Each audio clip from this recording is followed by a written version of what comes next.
안녕하세요. 30대 초반의 여성입니다. 제 사연을 비유하자면 구정물에 발목까지 담궜다가 놀라서 뛰쳐나왔다고 표현할 수 있겠습니다. 어이없고 황당한 모녀 때문에 제 인생까지 골로 갈 뻔했다가 겨우 탈출한 이야기를 풀어볼게요.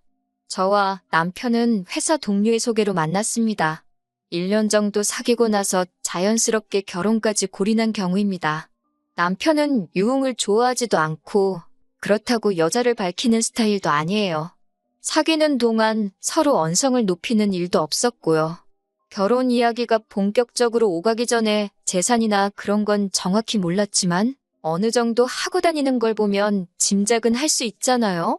서울에서 살면서 멀끔한 차림새를 하고 다녔고 제 생일 때는 분위기 좋은 곳에서 식사와 목걸이를 줄 정도의 센스도 있었기에 솔직한 말로 아주 없는 사람은 아니구나 싶었지요.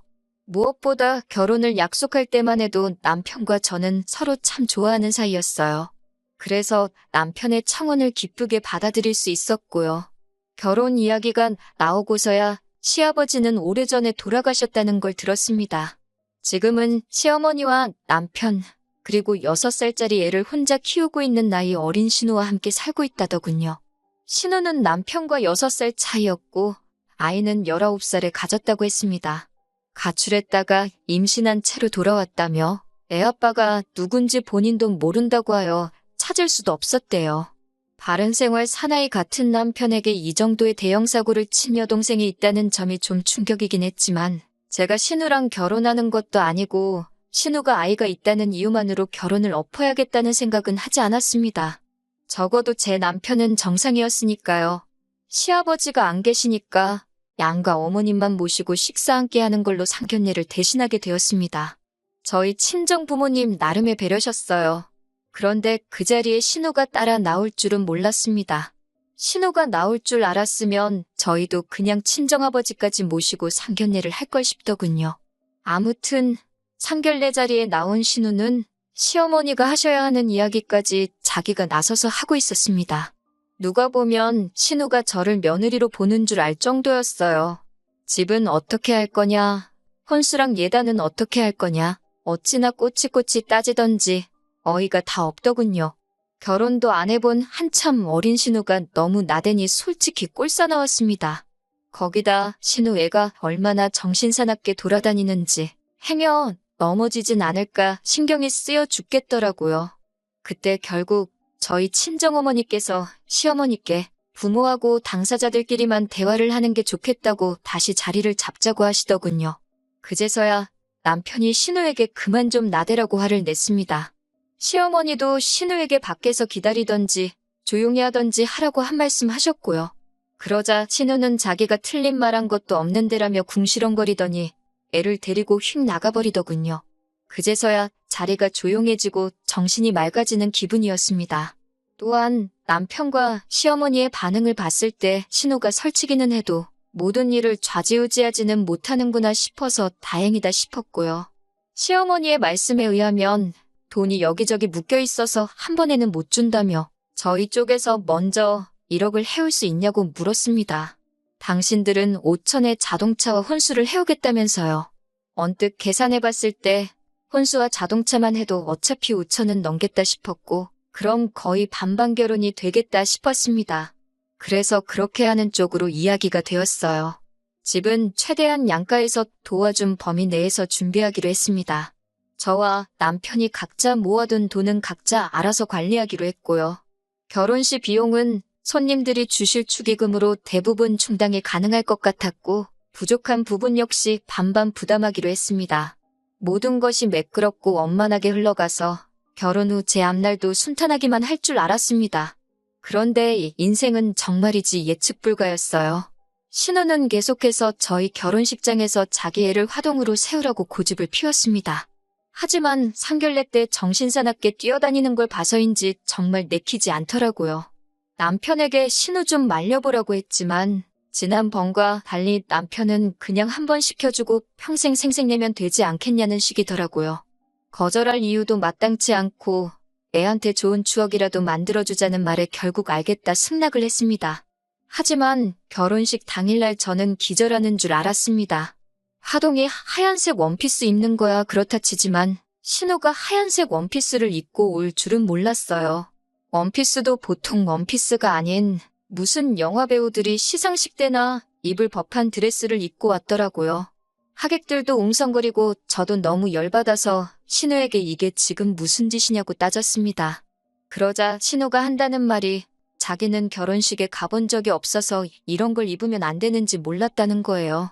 제가 그럼 인터넷이라도 찾아보던가 우리한테 물어라도 봤어야지 이게 뭐냐고, 오빠 결혼식에 그런 걸 입고 오는 사람이 어딨냐고 빨리 가서 갈아입으라고 화를 냈습니다. 그러자 시어머니는 저더러 윗사람 행세하는 거냐고, 예쁘기만 한데 왜 그러냐고 저한테 뭐라고 하시더라고요. 그러자 저희 친정부모님도 시어머니에게 왜 저한테 뭐라고 하시는 거냐며 딸간수나 똑바로 하시라고 사부치셨어요. 서로 감정이 격해지다 보니까 하객들도 눈치를 챈 건지 웅성거리기 시작했습니다. 사실 이미 신우가 그딴 걸 입고 왔을 때부터 수군거리는 소리가 들려왔지만 애써 무시하고 있었는데 진짜 화가 머리끝까지 나서 표정 관리가 안 되더라고요.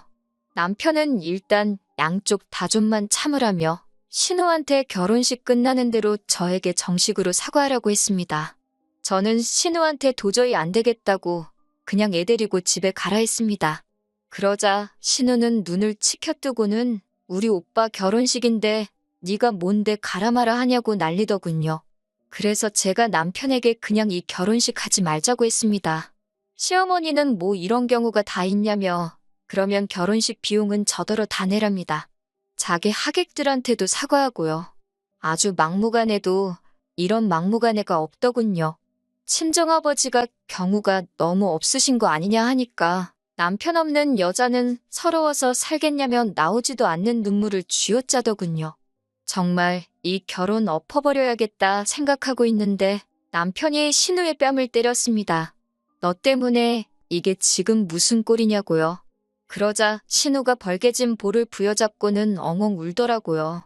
남편은 조용히 식장 구석에서 식이라도 구경하고 가던지 아니면 당장 집에 가라고 화를 냈습니다.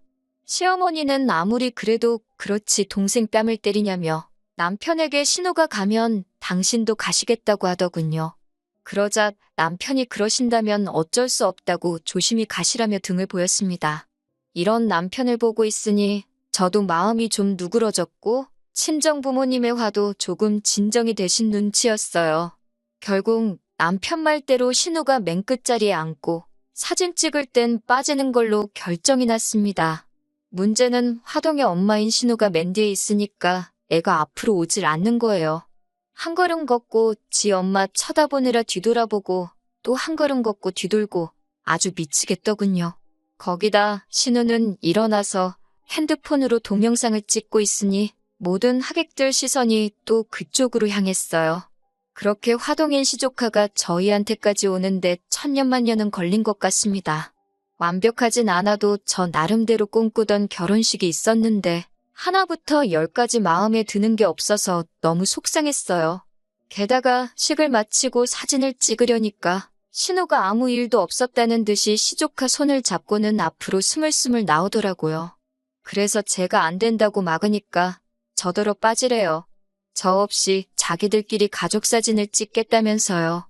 친정어머니가 결혼식 사진에서 신부가 빠지는 게 말이 되냐며 정말 경우 없다고 살다 별꼴을 다 겪는다고 화를 내셨고 저는 열받아서 먼저 자리를 떴습니다. 나중에 사진 나온 거 보니까 기어이 저 없이 시어머니하고 남편 그리고 신우랑 시조카까지 넷이서 찍었더라고요. 더 열받는 건 결혼식을 마친 직후였습니다. 신혼여행을 하와이로 가기로 해서 공항에 가야 했습니다. 웨딩카는 남편이 자기 친구가 해주기로 했다며 걱정 말고 자기만 믿으라고 했거든요. 그런데 막상 결혼식 끝나고 공항에 가려고 차는 어디 있냐고 물으니 자기가 가지고 온다고 잠시만 기다리라는 거예요. 얼마 후 남편이 가지고 온 차는 벌써 누가 몇 년은 탄 것 같은 중형차였어요. 저는 당황스러워서 이게 뭐냐고 물었더니 시어머니가 너네 공항 간다며 우리도 공항 가야 되니까 같이 타고 가자 하시더군요. 불길한 예감이 들었지만 일단은 안 갈 수도 없는 노릇이니 차에 탔습니다. 그것도 시어머니가 당신 멀미하신다고 앞에 앉으셔서 저는 뒤에 신우랑 신우 조카랑 앉아 있었어요. 공항에는 왜 가시냐 하니까 집에 남자라곤 저희 남편 하나인데 이제 없을 거라 생각하니까 서운하기도 하고 무섭기도 해서 여행 가신답니다. 공항에 도착해서도 저희 곁에서 떨어질 생각을 안 하시길래 저는 어디로 가시냐고 물었습니다. 솔직히 같은 곳으로 간다고 하실까봐 무서워서 여쭤보질 못하고 있었어요. 하지만 왜 불안한 예감은 늘 맞아떨어지는 걸까요? 시어머니와 신우의 여행지는 저희의 신혼여행지와 일치했습니다. 저는 남편에게 잠깐 이야기 좀 하자고 한쪽으로 불러낸 뒤 혹시 알고 있었냐고 물었습니다. 그러자 남편은 저에게 진정하라며 가서는 완전히 따로 다닐 거니까 신경 안 써도 된다고 하더군요. 제가 그 말을 어떻게 믿냐고 그러니까 진짜라고 믿어달라고 자기도 시어머니나 신우하고 같이 여행 다니기 죽기보다 싫다며 자기만 믿으라더군요. 진짜 서러워서 눈물이 나고 열받아서 욕이 나오는 상황이라 가기 싫었습니다. 하지만 막상 안 간다고 말하려니 여러 가지 생각들이 머릿속을 스치더라고요. 결혼식 직전에 그 난리통을 피우고 주변 사람들한테 신혼여행을 왜 안 갔는지 어떻게 설명할 것이며 친정 부모님은 무슨 낯으로 뵐 것이며 그럼 파혼을 해야 하는 건데 결혼식에 참석한 하객들은 저를 어떻게 생각할지 아무리 생각해도 답이 안 나오더라고요. 결국 저는 남편의 말을 마지막으로 믿어보기로 하고 같이 여행을 가게 되었습니다. 그리고 남편의 약속대로 시어머니와 신우의 숙소는 저희 숙소와는 조금 떨어진 곳에 위치해 있었습니다. 저는 비로소 안도의 한숨을 내쉬었고 근사한 곳에서 남편과 저녁을 먹으며 시간을 보냈습니다. 하지만 늦은 밤이 찾아오고 첫날 밤이라 분위기 좀 챙기려는데 남편 핸드폰이 미친 듯이 울리더라고요. 남편은 샤워 중이었기에 제가 전화를 받았더니 벌써 잘 준비를 하냐면서 여기 경치도 좋은데 맥주나 한잔 하러 가자고 신우가 그러더라고요. 그래서 어른들이 맥주를 마시러 가면 시조카는 어쩌냐고 물었습니다. 그러자 시조카는 한번 잠들면 누가 업어가도 모른다고 괜찮다는 거예요. 제가 제정신이냐고 애를 혼자 호텔에 두고 술 먹을 생각을 하냐고 한 소리 했습니다. 그러자 신우가 그렇게 걱정되면 남편이랑 같이 자기 숙소에 와서 저는 시조카를 보랍니다. 자기랑 시어머니는 제 남편이랑 나가서 맥주라도 한잔 해야겠다고요. 제정신인가 싶어서 아가씨는 피곤하지도 않냐고 잠이나 자라고 하고 전화를 끊어버렸습니다. 씻고 나온 남편에게 신우가 전화했었다고 진짜 미친 거 아니냐 그러니까 맨날 집에서 애만 키우다가 밖에 나와서 애가 정신을 못 차리나 보다고 미안하다고 했습니다. 그러면서 오늘 하루 저더러 마음고생 많이 했다고 미안하다고 또 사과를 하더라고요. 남편이 사과를 한다고 해서 망쳐버린 하루를 돌이킬 수 있는 건 아니었지만 그래도 조금 위로가 되기는 하더군요. 이튿날이었습니다. 느지막이 일어나 호텔 수영장에서 좀 놀다가 점심을 먹으러 가는데 신우에게 또 전화가 오더라고요. 그러더니 밥을 먹으러 가고 싶은데 말이 안 통해서 그런다며 저희더러 같이 가자는 거예요. 한 끼 정도는 같이 먹어도 괜찮지 않겠냐며 제 눈치를 살피는 남편에게 안 된다고 하기도 그래서 알겠다고 했습니다. 밥을 다 먹고 나서 당연하다는 듯 신우랑 시어머니는 먼저 자리에서 일어났고 계산은 저희가 했습니다. 한 끼 사줄 수도 있는 거고 그걸로 기분이 나쁘진 않았습니다. 문제는 그 이후에 발생했어요. 신우가 밥도 다 먹었고 이제 어디 갈 거냐고 물었습니다. 계획대로라면 저와 남편은 하와이 특산품도 사고 쇼핑도 하려고 했는데 왠지 사실대로 말하면 신우랑 시어머니가 따라올 것 같았습니다. 그래서 제가 어머님이랑 아가씨는 저희 신경 쓰지 마시고 즐거운 시간 보내시라 했어요. 그런데 남편이 눈치 없이 우리는 쇼핑 갈 건데 같이 가겠냐고 묻더군요. 제가 남편을 쳐다보니까 쇼핑몰이 얼마나 큰 줄 아냐면서 그 안에서 따로 다니면 된다는 거예요. 울며 겨자 먹기로 쇼핑몰도 같이 갔습니다. 솔직히 이때부터는 저도 한국 가서 단판을 지어야겠다는 마음이어서 표정 관리가 전혀 되지 않았습니다. 그러다 명품 매장에 가게 되었어요. 검소하신 저희 친정어머니께서는 생전 당신 손으로 좋은 브랜드 가방 하나를 사시는 법이 없었거든요. 그래서 어머니 가방이랑 아버지 신발이라도 사갈까 하고 들어가게 된 거예요. 그런데 진짜 저일 쫓아다니나 생각이 들 정도로 소름 끼치게 신우랑 시어머니가 뒤따라 들어오더군요. 그러더니 시어머니가 제 옆에 바짝 붙어서는 뭐 사려고 그러냐면서 갑자기 당신도 하나 사달라 하시더군요. 예단으로 이미 다른 브랜드에서 하나 싸드렸는데 그러시니까 당혹스럽더군요. 그때 남편이 시어머니와 신우에게 하나씩 고르라고 그러면서 장모님 거랑 같이 계산 좀 해달랍니다. 자기가 다음 달 월급 받으면 준다나요. 저는 신용카드 한도를 핑계로 저희 어머니 가방만 샀고 그때부터 남편도 감정이 상했는지 저에게 말을 걸지 않더라고요. 저는 몸이 안 좋다는 핑계로 먼저 숙소에 들어와서 곰곰이 생각을 해봤습니다. 남편이 겉으로는 아닌 척 하면서 저렇게 신우와 시어머니를 챙기는 건지 말이에요. 저녁 시간이 다 지나서 남편은 숙소에 돌아왔고 저를 보더니 화는 좀 풀렸냐고 묻더군요. 남편에게 시어머니와 신우가 내일도 같이 다니게 되는 거냐고 물어봤습니다. 한번 그냥 떠본 거였는데 남편은 아차 싶다는 표정을 짓고 있더군요.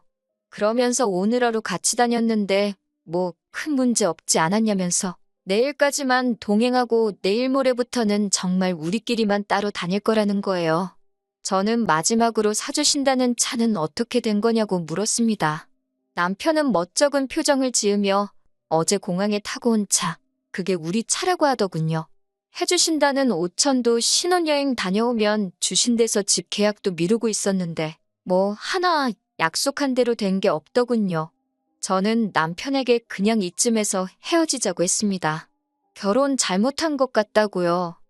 결혼식장에서 신우가 한 진상짓부터 여기까지 따라와 신혼여행을 망쳐버린 당신 식구들하고 평생 부대끼며 살 자신이 없다 했습니다.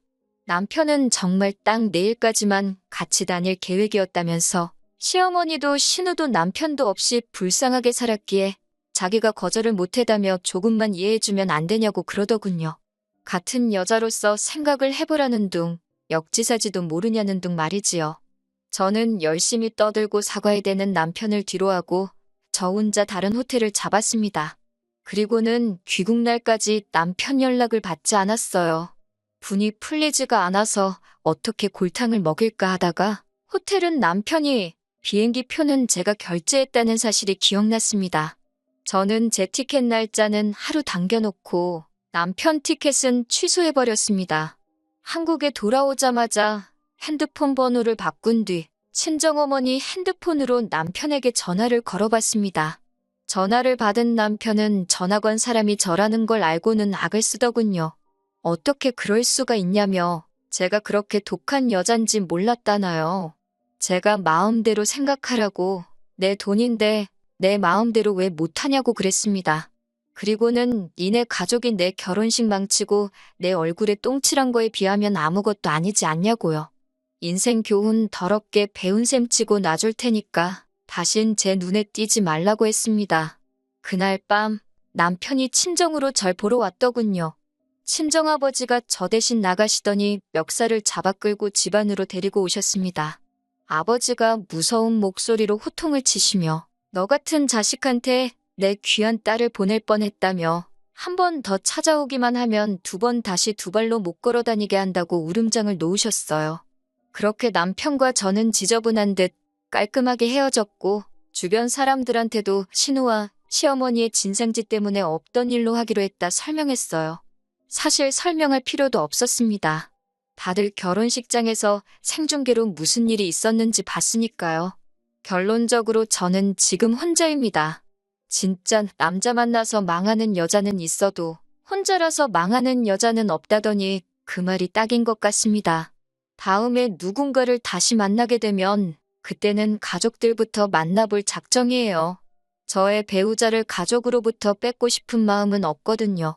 그런데 제가 그 집 아들을 빼앗아갔다고 생각하는 가족들이라면 저랑 가족이 되기 전에 미리 놓아주려고요. 물론 그런 사람들을 다시 만나진 않겠지만요. 질질 끌지 않고 빠르게 결정 내려서 얼마나 다행인지 모르겠네요. 아무쪼록 남편은 집에서 아버지 역할도 하고 친후 남편 역할도 하면서 평생을 그렇게 살았으면 좋겠습니다.